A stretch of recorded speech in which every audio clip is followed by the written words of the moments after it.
Tanda-tanda penyakit hati. Kemarin kita bicara ada hati yang sehat, hati yang mati, dan hati yang sakit. Nah sekarang seperti apa hati yang sakit itu tanda-tandanya? Yang pertama, sulit untuk meraih sesuatu yang diciptakan baginya.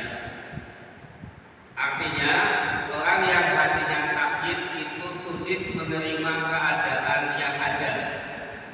Bahkan tentang adanya Allah saja ia berat untuk menerima adanya. Sekarang kita bisa melihat begitu banyak orang-orang yang anti agama, anti Tuhan, tidak senang melihat sesuatu yang baik. Itu artinya hatinya ada penyakit, karena sulit menerima apa yang telah Allah ciptakan.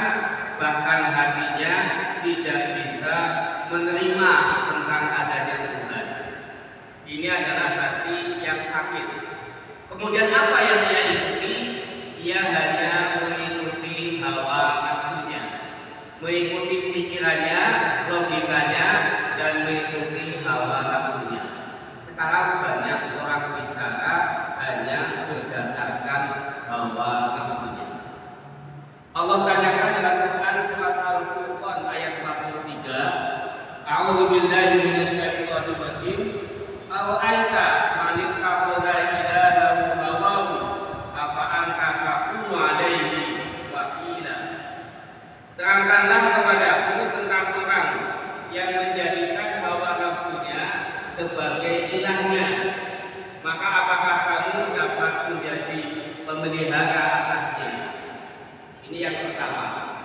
Jadi penyakit akut dari hati seseorang adalah ketika ia tidak bisa menerima apa yang menjadi ciptaan Allah, bahkan ia tidak bisa menerima tentang Allah itu sendiri dengan segala sifat yang dimilikinya.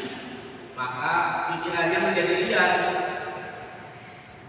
mengikuti hawa nafsunya, bahkan ia kadang menentang terhadap Tuhannya. Ini yang pertama. Oleh karena itu hadirin yang dirahmati Allah, marilah jaga hati kita untuk bisa menerima apa yang Allah takdirkan pada diri kita, untuk bisa mengakui tentang adanya Allah, mengakui tentang kebesaran Allah Subhanahu wa Ta'ala. Yang kedua, orang yang hatinya sakit, dia tidak pernah merasa sakit, merasa menyesal ketika melakukan kemaksiatan.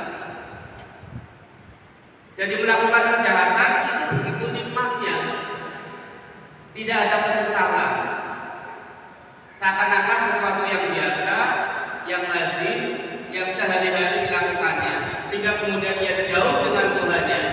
Karena satu maksiat akan melakukan maksiat berikutnya, kemudian dia menikmati kemaksiatan itu dan tidak pernah menyesal serta merenungi atau menyesali perbuatan-perbuatan kemaksiatan itu. Inilah penyakit hati yang kedua atau tanda-tanda orang yang hatinya sakit. Karena itu mari kita bertanya pada diri kita. Kita sadar bahwa kadang kita juga melakukan kejahatan dan kemaksiatan, tetapi ketika hati kita itu masih baik, maka kita merasa terluka ketika kita melakukan sebuah kemaksiatan dan menyesalinya. Allah berfirman, A'udzu billahi minasyaitonir rajim, walladzina idza dzalamu fahishatan aw dzalamu anfusahum dzakarullaha fastaghfiru lidzunubihim. Adalah orang-orang yang apabila melakukan kemaksiatan, melakukan perbuatan keji atau menganiaya dirinya sendiri, maka kemudian ia zikir, ingat kepada Allah, dan kemudian dia memohon ampun kepada Allah atas dosa-dosanya.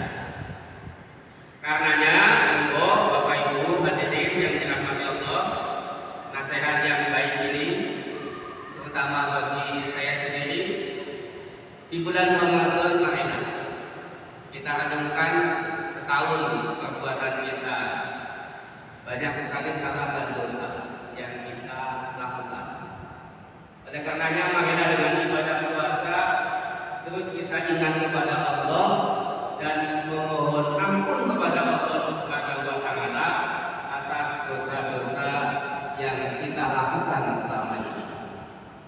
Jadikan Ramadan sebagai bulan taubat. Yang ketiga, ini yang sangat bahaya.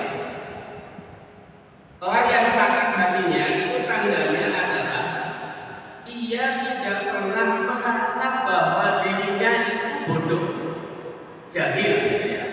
Bodoh dalam arti tauhid.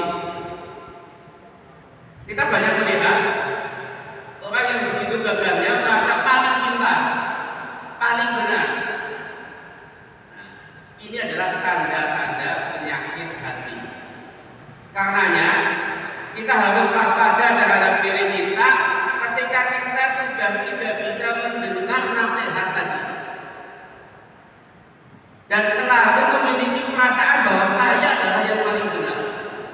Ini penyakit yang sangat berbahaya. Orang yang sudah menutup dirinya dengan merasa bahwa dirinya itu benar, tidak mau menerima nasihat agama, apa yang diharapkan ketika ia sendiri sudah tidak mampu untuk mendengarkan sebuah nasihat? Ini adalah penyakit hati yang sangat bahaya. Bukan berarti dia pintar, justru dia adalah dalam kebodohan, dalam kejahiliahan. Oleh karena itu hadirin yang dirahmati Allah, ad-dinu nasihah, agama adalah nasihat. Oleh karena itu marilah hati kita buka. Jangan merasa bahwa kita paling benar, paling pintar, paling mengerti sehingga tidak mau mendengar sebuah nasihat. Ini sangat berbahaya. Apalagi kalau hati kita sudah tertutup dari kebenaran. Maka seorang muslimin rahimahullah, yang keempat, penyakit hati atau tanda-tanda orang yang hatinya sakit, bahwa ia beralih dari makanan-makanan yang bergizi kepada racun yang mematikan. Artinya ia beralih dari kebenaran kepada kebatilan. Dia tidak mau mendengarkan lagi sebuah kebenaran, tetapi ia lebih suka dengan kebatilan. Kebatilan yang diulang-ulang dan dilakukan oleh orang banyak seakan-akan menjadi sebuah kebenaran. Jadi sekarang lagi model kebatilan yang jelas batil, tapi ketika itu diucapkan oleh orang banyak dan itu berulang-ulang, itu bisa menjadi seakan-akan sebagai sebuah kebenaran.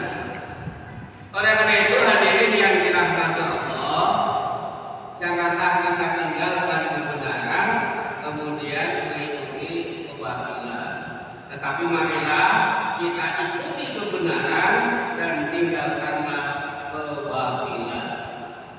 Allah berfirman, a'udzubillahi minasyaitonir rajim, wa nunazzilu minal qur'ani ma huwa shifaa'un wa rahmatun lil mu'minin wa la yazidul zalimina illa khasara. Dan kami turunkan dari Al-Qur'an suatu yang menjadi penawar dan rahmat bagi orang-orang yang beriman, dan Al-Qur'an itu tidaklah menambah kepada orang-orang yang zalim selain kerugian. Hadirin yang dirahmati Allah, gizi terbaik dari hati kita adalah Al-Qur'an. Jangan sampai kita lari dari Al-Qur'an kemudian menggunakan melaksanakan hal-hal yang wajib. Jadikanlah Ramadan ini sebagai bulan Al-Quran, di mana Allah menurunkan Al-Quran di bulan Ramadan. Yang tujuan Al-Quran diturunkan diantaranya adalah menjadi syifa, menjadi obat bagi kita. Ketika kita gelisah, penuh masalah, larilah kepada Allah dengan membaca Al-Quran. Membaca Al-Quran berarti sedang dialog dengan Allah, karena semua kata-kata Al-Quran adalah bahasa Allah Subhanahu wa Ta'ala. Kemudian yang kelima, tanda hati yang sakit adalah pemiliknya menghuni dunia dengan perasaan ridho dan tenang dan tidak merasa asing, serta tidak merasa bahwa ia akan kembali ke akhirat. Ini yang berbahaya. Seakan-akan hidup di dunia itu selamanya, sehingga yang dicari hanya ketenangan dunia, tidak merasa bahwa hakikat hidup di dunia adalah sebentar, seperti orang yang mampir untuk minum. Rasulullah juga bersabda, "Kun fid dunya ka'annaka gharibun aw 'abirus sabil." Jadikanlah kamu di dunia seperti orang asing, dan jadilah kamu di dunia seperti orang yang sedang menyeberangi jalan atau menyeberang jalan. Kita jangan terlalu betah di dunia, karena memang kita tidak selamanya di dunia. Oleh karena itu, jadikanlah dunia ini sebagai sesuatu tempat yang asing, karena tempat kita yang abadi adalah di akhirat. Dikatakan oleh Rasulullah, jadikanlah kamu orang yang asing di dunia, dan jadilah kamu orang yang seperti orang yang menyeberang jalan. Bahasa hadis lain adalah seperti orang yang mampir untuk minum.